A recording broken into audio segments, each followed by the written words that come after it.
Welcome back to the Daily Lift. And today I want you to join me on an adventure to the Amazon. And we're going to catch us some spider monkeys. How do you do that, you might ask? Well, let me tell you.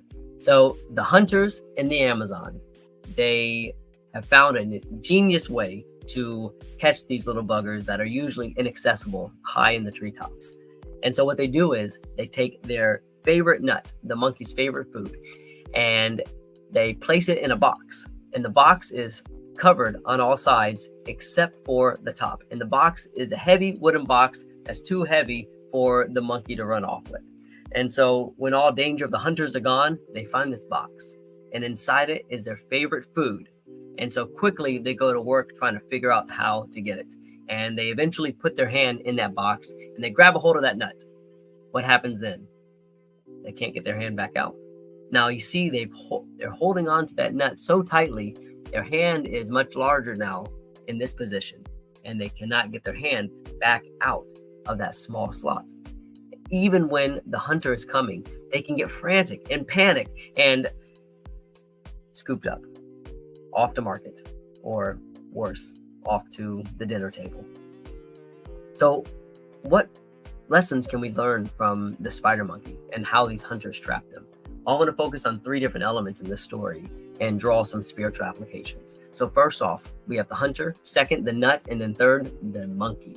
And so the hunter is obviously Satan. Peter tells us that Satan is like a roaring lion, searching to and fro, looking for those whom he can devour. Satan's tricks and his devices are sin and temptation and vices that he uses to distract us from the real true prize. He makes it look so nice and so shiny. And remember, Satan does not act with ethics. He will lie, steal, and cheat his way to get what he wants, and that is you. Actually, he doesn't want you. He just doesn't want God to have you. And so Satan is out there. He is the hunter, and he is trying to trap us. Now let's go on to the nut. Now, Satan is using these nuts. We all have nuts in our lives. And I'm not talking about crazy Uncle Charlie.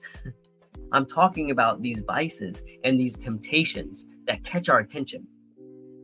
I'm talking about these things that linger in our thoughts. These temptations that cause us to sin.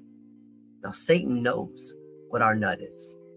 He has packaged it up in this nice box, ready to catch us. Now on to the monkey. The monkey is us. But unlike the monkey, who doesn't have the awareness or maybe even the free will that we have, the monkey can see that hunter coming, yet he won't let go of that nut. We can decide to choose whether we let go of it or not. But most of the time, when we're in sin, it is not because anybody has trapped us there or holding us there against our will. It's because we won't let go of that nut. So let me ask you, what are the nuts that you have in your life? What are those nuts that Satan knows about and that he's using to trap you, to keep you in sin and where you're at still today?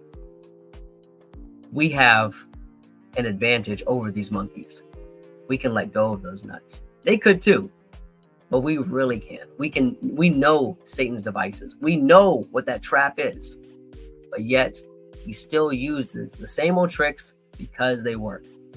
So make sure, as you're going throughout your week and your weekend, that you are noticing these nuts, that you're staying away from these traps, and that you are following the Lord in the way that you should go.